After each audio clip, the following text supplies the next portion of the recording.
ഞാൻ ചോദിച്ചതിന് ഇപ്പോഴും ഉത്തരം കിട്ടിയില്ല. ആ സ്ത്രീ ഋഷിയെ നോക്കി വീണ്ടും ചോദിച്ചു. ഉറക്കത്തിൽ നിന്നും ഉണർന്ന പോലെ അവൻ ഞെട്ടലോടെ അവരെ നോക്കി. ആ, എന്താ പറഞ്ഞത്? ഋഷി അവരെ ചോദ്യഭാവത്തിൽ നോക്കി. നിന്നെ എന്തിനാ ഇങ്ങോട്ട് കൊണ്ടുവന്നതെന്ന് നിനക്കറിയണ്ടേ? അവൾ പരിഹാസത്തോടെ ചോദിച്ചു. ആ, അത് എനിക്കിപ്പോഴും അറിയില്ല, പക്ഷെ അറിയാൻ ആകാംക്ഷയുണ്ട്, ഋഷി സത്യസന്ധമായി പറഞ്ഞു. നീ പേടിക്കണ്ട, ഞങ്ങൾ നിന്നെ ഒന്നും ചെയ്യില്ല. ഒരു പ്രധാന കാര്യം സംസാരിക്കാനാണ് ഞാൻ നിന്നെ ഇങ്ങോട്ട് വിളിച്ചത്. അവർ അവനെ ആശ്വസിപ്പിക്കാനെന്ന പോലെ പറഞ്ഞു. നിങ്ങൾ ഈയിടെ 3 പെൺകുട്ടികളെ വൈസ് കിങ്സിൽ നിന്ന് രക്ഷിച്ചോ? അവൾ ചോദിച്ചതും നാഗപത്നി ഔഷധ സസ്യങ്ങൾ തേടി ഋഷിമലയിലേക്ക് പോയപ്പോഴുണ്ടായ ആ സംഭവം ഋഷി ഓർത്തു. അവരാരാണെന്ന സത്യം അറിഞ്ഞിട്ടും നീയാണ് അവരെ രക്ഷിച്ചതെന്ന് ഞാൻ കേട്ടു. അതെന്തുകൊണ്ടാണെന്ന് പറയാമോ? അവർ ഉറച്ച സ്വരത്തിൽ ചോദിച്ചു. അവർ ആരാണെന്നത് എന്നെ സംബന്ധിക്കുന്ന കാര്യമല്ല. അവർ അപകടത്തിൽപ്പെട്ടിരുന്നു, ഞാൻ അവരെ രക്ഷിച്ചു, അത്രേ ഉള്ളൂ. നിങ്ങൾ എന്താ ഇപ്പോൾ ഇതൊക്കെ ചോദിക്കുന്നത്? അവരെ ബസ് സ്റ്റാൻഡിൽ ഇറക്കിയതിനു ശേഷം എന്തെങ്കിലും പ്രശ്നമുണ്ടായോ? അവർ സേഫാണോ അല്ലയോ എന്ന സംശയത്തിൽ ചോദിച്ചു. പെൺകുട്ടികൾ 3 ഡെവിൾ ഗ്യാങ്സിൽ പെട്ടവരാണെന്ന് ഋഷിക്ക് അറിയാമായിരുന്നു. മാത്രമല്ല, ആ സംഘത്തിന്റെ യഥാർത്ഥ പേര് അതല്ലെന്ന് ആ പെൺകുട്ടി പറഞ്ഞതും അവൻ ഓർമ്മയുണ്ടായിരുന്നു. ഇല്ല, ഇപ്പൊ കുഴപ്പമൊന്നുമില്ല. അവർ സുഖമായിരിക്കുന്നു. അവർ 3 പേരും ഞങ്ങളുടെ ഗ്രൂപ്പിലെ വളരെ പ്രധാനപ്പെട്ട അംഗങ്ങളാണ്. അവരുടെ ജീവൻ രക്ഷിച്ചുകൊണ്ട് നിങ്ങൾ ഞങ്ങളെ ഒരുപാട് സഹായിച്ചു. അതുകൊണ്ടാണ് ഞാൻ നിങ്ങളെ ഇങ്ങോട്ട് ക്ഷണിച്ചത്. നിങ്ങളുടെ സഹായത്തിന് ഒരു സമ്മാനം തരണമെന്ന് എനിക്ക് തോന്നി. അവർ പറഞ്ഞത് കേട്ടതും ഋഷി ശരിക്കും ഞെട്ടിപ്പോയിരുന്നു. ആ പെൺകുട്ടികളെ സഹായിച്ചത് കാരണം തനിക്ക് ഇങ്ങനെ ഒരു അവസരം കിട്ടുമെന്ന് അവൻ ഒരിക്കലും വിചാരിച്ചിരുന്നില്ല. ഡെവിൾ ഗ്യാങ്ങിനെക്കുറിച്ച് അവൻ ഒരുപാട് കേട്ടിരുന്നു. പക്ഷെ ഒട്ടും പ്രതീക്ഷിക്കാതെ അവരുടെ താവളത്തിൽ തന്നെ എത്താൻ കഴിയുമെന്ന് അവൻ സ്വപ്നത്തിൽ പോലും കരുതിയിരുന്നില്ല. ഡെവിൾസിന്റെ സംഘം ഒരു പ്രത്യേക രാഷ്ട്രീയ പ്രസ്ഥാനമായി പ്രവർത്തിച്ചു കൊണ്ടിരുന്നു. അവർക്ക് ഒരു നേതാവും വിവിധ ഭരണാധികാരികളും 4 മന്ത്രിമാരുമൊക്കെ കൂടെ ഉണ്ടെന്ന് അവൻ അറിയാമായിരുന്നു. അങ്ങനെയൊരു സംഘടനയിൽ നിന്നാണ് തനിക്ക് ഒരു വിളി വന്നതെന്ന് അവന് വിശ്വസിക്കാൻ കഴിഞ്ഞില്ല. ഋഷിക്ക് അവർ എന്ത് സമ്മാനമാണ് നൽകാൻ പോകുന്നതെന്ന് കേൾക്കാൻ വല്ലാത്ത ആകാംക്ഷയും തോന്നി. അങ്ങനെയൊക്കെ ആണെങ്കിൽ കൂടി അപ്പോഴും അവനിൽ ചില സംശയങ്ങൾ ഉണർന്നിരുന്നു. ഋഷിയുടെ കണ്ണുകൾ അവിടെയുള്ളവരെ വീണ്ടും അളന്നുകൊണ്ടിരുന്നു. പരമ്പരാഗത സംഘമാണ് ഞങ്ങളെന്ന് കേട്ടിട്ട് ഇപ്പോൾ നേരിൽ കണ്ടപ്പോൾ നമ്മളെല്ലാവരും വളരെ ഫാഷനബിളായി ഇന്നത്തെ ആളുകളെ പോലെ വസ്ത്രം ധരിക്കുന്നത് എന്തുകൊണ്ടാണെന്നാണോ നീ ചിന്തിക്കുന്നത്? അവന്റെ മനസ്സ് വായിച്ചിട്ടെന്ന പോലെ അവർ ചോദിച്ചു. ഋഷി എന്ത് പറയണമെന്നറിയാതെ ഒന്ന് കുഴഞ്ഞുവെങ്കിലും അതേ എന്ന് തലയാട്ടി. നീ അങ്ങനെ ചിന്തിച്ചതിൽ അത്ഭുതമില്ല. പക്ഷേ ഞങ്ങൾ ഒരു പരമ്പരാഗത ഗ്രൂപ്പ് ആണെങ്കിൽ പോലും ഞങ്ങൾ ഞങ്ങളുടെ ശൈലികൾ കാലത്തിനനുസരിച്ച് അപ്ഡേറ്റ് ചെയ്യുന്നു. വസ്ത്രധാരണത്തിൽ മാത്രമല്ല, ഞങ്ങൾ പുതിയ കാര്യങ്ങൾ പഠിക്കുകയും അത്യാധുനിക സാങ്കേതിക വിദ്യ ഉപയോഗിച്ച് മരുന്നുകൾ തയ്യാറാക്കുകയും ചെയ്യും. അത് പറയുമ്പോൾ ആ സ്ത്രീയുടെ സ്വരത്തിൽ അഭിമാനം പ്രകടമായിരുന്നു. ഋഷി കാര്യങ്ങൾ മനസ്സിലായെന്ന മട്ടിൽ തലയാട്ടി. താങ്കൾക്കും പച്ചമരുന്നിൽ താല്പര്യമുണ്ടെന്ന് ഞാൻ കേട്ടു. കൂടാതെ ഈ കുറച്ച് മാസങ്ങൾക്കുള്ളിൽ നിങ്ങൾ നിരവധി ആളുകളുടെ ജീവൻ രക്ഷിച്ചെന്നും ഞാൻ അറിഞ്ഞു. ഞങ്ങളുടെ ഗ്രൂപ്പിൽ നിനക്കും ഒരു അംഗമാവാം. ഇതിലും മികച്ച സമ്മാനം എനിക്ക് വേറെ തരാനില്ല. അവർ അഭിമാനത്തോടെ അവനെ ക്ഷണിച്ചതും എന്ത് മറുപടി പറയണമെന്നറിയാതെ ഋഷി നിന്നു. കാരണം ഋഷി ഇതിനകം തന്നെ വൈസ് കിങ്സിലെ ഒരു പ്രധാന ആളായി കഴിഞ്ഞിരുന്നു. എന്നാൽ ആ ഗ്രൂപ്പിൽ താൻ ഉള്ളതിനെപ്പറ്റി പോലും ഋഷിക്ക് വ്യക്തമായ ഒരു നിഗമനത്തിലെത്താൻ കഴിഞ്ഞിട്ടില്ല. ഡാർവിനോട് സൗഹൃദം സ്ഥാപിക്കാൻ വേണ്ടിയുള്ള ഒരു പ്ലാനിന്റെ ഭാഗം മാത്രമാണ് ഒടുവിൽ അവനെ വൈസ് കിങ്സിലെ ഒരു അംഗമാക്കി മാറ്റിയത്. വൈസ് കിങ് സംഘത്തെ പിടികൂടാൻ സഹായിക്കാൻ ACP ഗൗരി ആവശ്യപ്പെട്ടത് കൊണ്ട് മാത്രമാണ് അവൻ അവരുടെ ഗ്രൂപ്പിൽ ചേർന്നതുപോലും.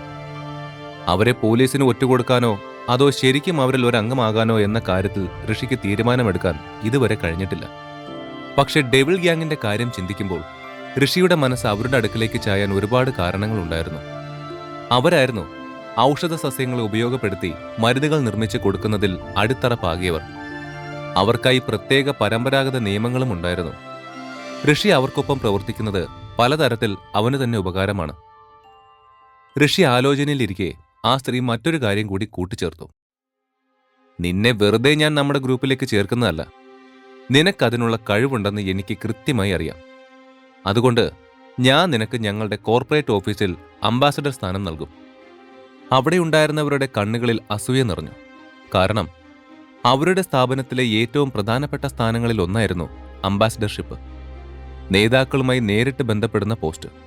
സംഘടനയിലെ മന്ത്രിമാർക്ക് തുല്യമായിരുന്നു അത്. അപ്പോഴേക്കും അവർ അവിടെയുള്ള ഒരാളോട് ആംഗ്യം കാണിച്ചു. അയാൾ ഒരു പെട്ടി കൊണ്ടുവന്നു. അത് തുറന്ന് ആ സ്ത്രീ അത് ഋഷിക്ക് നൽകി. പെട്ടിക്കുള്ളിൽ ഡെവിൾസ് ഗ്യാങ്ങിന്റെ മുദ്ര പതിപ്പിച്ച ഒരു സ്വർണ്ണ മോതിരമുണ്ടായിരുന്നു. ഋഷി ആ സ്ത്രീയിൽ നിന്ന് മോതിരം വാങ്ങുന്നതിന് മുൻപ് അവിടെ ഇരുന്ന ഒരാൾ പെട്ടെന്ന് എഴുന്നേറ്റു. അയാൾ വിനയപൂർവ്വം അവരെ വണങ്ങി.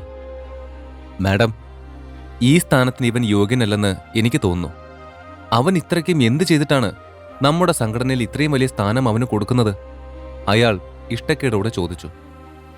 ആ സംഘത്തിലെ 4 മന്ത്രിമാരിൽ ഒരാളായിരുന്നു അദ്ദേഹം. വർഷങ്ങളോളം ഡെവിൾ സംഘത്തിലെ അംഗമായിരുന്നെങ്കിലും ഇയാൾക്ക് ഈ പദവിയിലേക്ക് ഇതുവരെയും എത്താൻ കഴിഞ്ഞിട്ടില്ല. മാഡം ഒന്നുകൂടി ആലോചിച്ച് ഒരു തീരുമാനമെടുക്കണമെന്ന് ഞാൻ അപേക്ഷിക്കുന്നു. അംബാസഡർ നമ്മുടെ സിസ്റ്റത്തിലെ ഒരു പ്രധാന സ്ഥാനമാണ്. അനുഭവ പരിചയമില്ലാത്ത ഒരു പുതിയ വ്യക്തിക്ക് അത് നൽകാൻ ഞങ്ങൾക്ക് ആർക്കും വിശ്വാസമില്ല, അയാൾ ഉറച്ചു പറഞ്ഞു.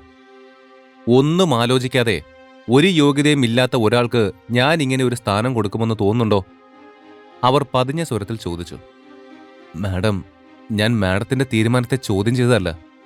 മറിച്ച് നമ്മുടെ സംഘത്തിൽ പരിചയസമ്പന്നരായ ഒരുപാട് പേരുണ്ട്. അവരെയൊക്കെ വിട്ട് ഋഷിക്ക് പെട്ടെന്ന് ഈ പോസ്റ്റ് കൊടുക്കുന്നത് ബാക്കിയുള്ളവരിൽ പ്രശ്നങ്ങൾ ഉണ്ടാക്കിയേക്കും. അതാണ് ഞാൻ പറയാൻ വന്നത്. മന്ത്രി തന്റെ ഭാഗം വിശദീകരിച്ചു. അയാൾ വ്യക്തമാക്കിയതും എല്ലാവരുടെയും കണ്ണുകൾ അവരുടെ നേതാവായ ആ സ്ത്രീയിലേക്ക് പതിഞ്ഞു. ഋഷിയെ സംഘടനയുടെ അംബാസഡറായി നിയമിക്കാൻ പോവുകയാണെന്ന് ഡെവിൾസ് ഗ്യാങ്ങിന്റെ നേതാവ് പറഞ്ഞതും പലർക്കും അതിൽ എതിർപ്പ് തോന്നിയിരുന്നു. ഋഷിയെ ഞാൻ നമ്മുടെ സംഘടനയിലെ ഒരു പ്രധാന അംഗമാക്കിയത് വെറുതെയല്ല. അവന് പച്ചമരുന്നുകളിൽ നല്ല അറിവുണ്ട്. ഔഷധഗുരു രുദ്രവേന്ദ്രൻ സിദ്ധന്റെ ശിഷ്യനായി പരിശീലനമെടുക്കുന്ന വ്യക്തി കൂടിയാണ് ഋഷി. അവൾ ഉറച്ച സ്വരത്തിൽ പറഞ്ഞതും ആ സഭ നിശബ്ദതയിലായി. ഔഷധഗുരുവിന്റെ ശിഷ്യനാണ് ഇവനെന്നോ? അവർ ആവേശത്തോടെ പരസ്പരം സംസാരിച്ചു. ഇതിനപ്പുറം എന്ത് തെളിവാ നിങ്ങൾക്ക് വേണ്ടത്? ഇനി പറയ്, എന്റെ തീരുമാനം തെറ്റാണോ? നേതാവ് ചോദിച്ചതും അത് നിഷേധിക്കുവാൻ അവരാരും ധൈര്യപ്പെട്ടില്ല. ഞാൻ രുദ്രവേന്ദ്രന്റെ ശിഷ്യനാണെന്ന സത്യം ഇവർക്ക് എങ്ങനെ അറിയാം? ഇനിയും എന്തൊക്കെ കാര്യങ്ങൾ അറിയാമെന്ന് ഒരു പിടിയില്ലല്ലോ. ഈ സ്ത്രീ എന്തായാലും ഒരു സാധാരണക്കാരിയല്ല. ഇവിടെയുള്ളവരൊക്കെ ഗുരുവിന്റെ പേര് കേട്ടപ്പോൾ ഞെട്ടിയതെന്താ? ചോദ്യങ്ങളുടെ ഒരു പരമ്പര തന്നെ ഋഷിയിൽ ഉയർന്നു. തനിക്ക് പച്ചമരുന്നിന് അറിവുണ്ടെന്ന് അവർ പറയുന്നത് കേട്ടപ്പോൾ അവന് വലിയ അത്ഭുതം തോന്നിയിരുന്നില്ല. കാരണം ആരതിയുടെ ജീവൻ താൻ പൊതുസ്ഥലത്ത് വെച്ചാണ് രക്ഷിച്ചത്. എന്നാൽ മഹാഗുരു രുദ്രവേന്ദ്രൻ തന്നെ പരിശീലിപ്പിക്കുകയാണെന്ന് ഇവരെങ്ങനെ അറിഞ്ഞുവെന്ന് ഋഷിക്ക് മനസ്സിലാക്കാനേ കഴിഞ്ഞില്ല. അതവൻ വളരെ രഹസ്യമായി സൂക്ഷിച്ച വസ്തുതയായിരുന്നു. മറ്റാർക്കെങ്കിലും എതിർപ്പുണ്ടോ? ആ സ്ത്രീ ശബ്ദം അവിടെ വീണ്ടും ഉയർന്നു. ഋഷിൻ മഹാഗുരുവിന്റെ ശിഷ്യനാണെന്ന് അറിഞ്ഞിട്ട് പിന്നെ എങ്ങനെ നമ്മൾ വേണ്ടെന്ന് പറയും? ഭയത്തോടെ മന്ത്രി മറുപടി പറഞ്ഞു. എങ്കിൽ നിങ്ങളുടെ എല്ലാവരുടെയും മുന്നിൽ വെച്ച് തന്നെ ഋഷിന് ഞാൻ ഈ സ്ഥാനം കൊടുക്കുകയാണ് എന്ന് പറഞ്ഞുകൊണ്ട് ആ സ്ത്രീ മോതിരപ്പെട്ടി അവന്റെ കയ്യിലേക്ക് കൊടുത്തു. ഋഷിൻ, എന്റെ ഒപ്പം വരൂ. എനിക്ക് നിങ്ങളോട് പ്രധാനപ്പെട്ട ഒരു കാര്യം സംസാരിക്കണം. അവരുടെ നേതാവായ ആ സ്ത്രീ ഇരിപ്പിടത്തിൽ നിന്നും എഴുന്നേറ്റ് നടന്നതും ഋഷിയും അവരെ പിന്തുടർന്നു. മാളികയുടെ പുറകിലെ പൂന്തോട്ടത്തിലേക്കായിരുന്നു അവർ ഋഷിയെയും കൂട്ടി ഇറങ്ങിയത്. ഈ കഥ തുടർന്ന് കേൾക്കുന്നതിനായി ഇപ്പോൾ തന്നെ പോക്കറ്റ് FM ആപ്പ് ഇൻസ്റ്റാൾ ചെയ്യൂ. Link in description.